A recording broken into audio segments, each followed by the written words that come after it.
from the Rodz and Hobz. Nice beautiful day in Surrey today, British Columbia. A little overcast, but it's all good. So, you want to upgrade your truck, make it some more power, make it look kind of cooler. There's different ways of doing that. So, you know, I got a 2005 Dodge 1500. I wanted to add some more accessories to it to bring it more to life. So last week I installed a bush bar, real simple. All these accessories that you see today are from maple4x4.com. Talk to Ali, I'll put all the information on the site. So we're going to put some flare fenders on this sucker.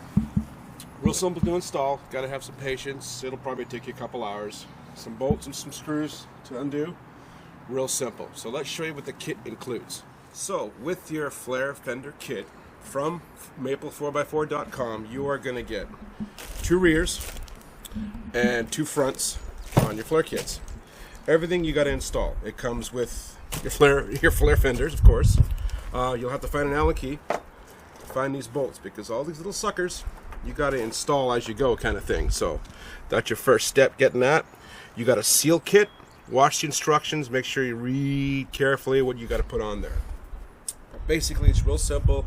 Have the patience on it and everything else, and it's not too bad.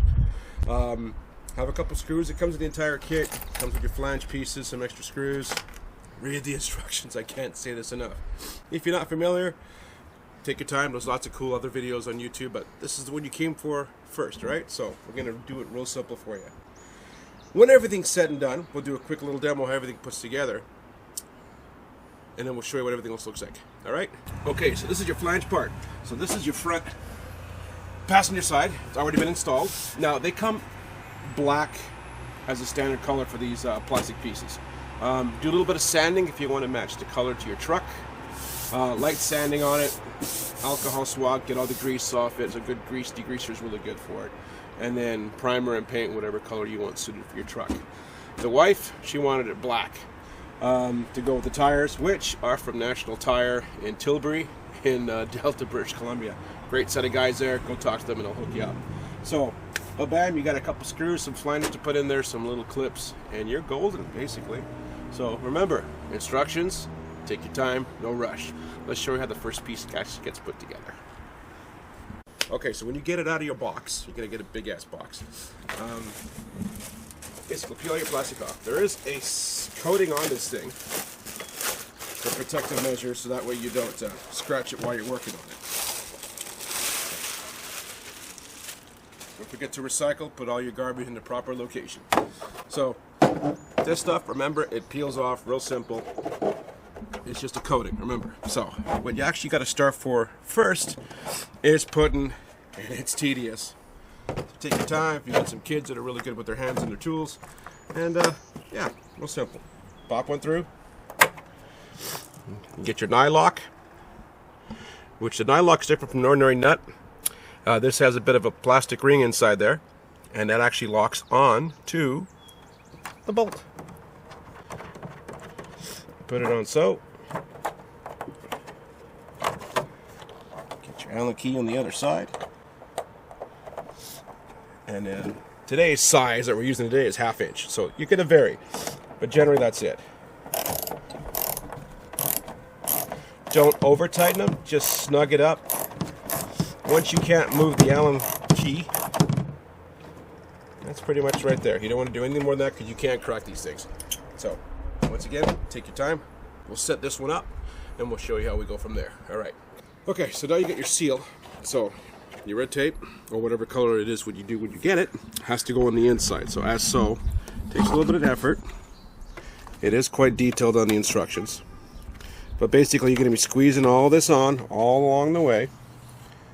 And then when you get to the end, you trim it. So if you get a ballpark of how long you need it, you can trim it from there.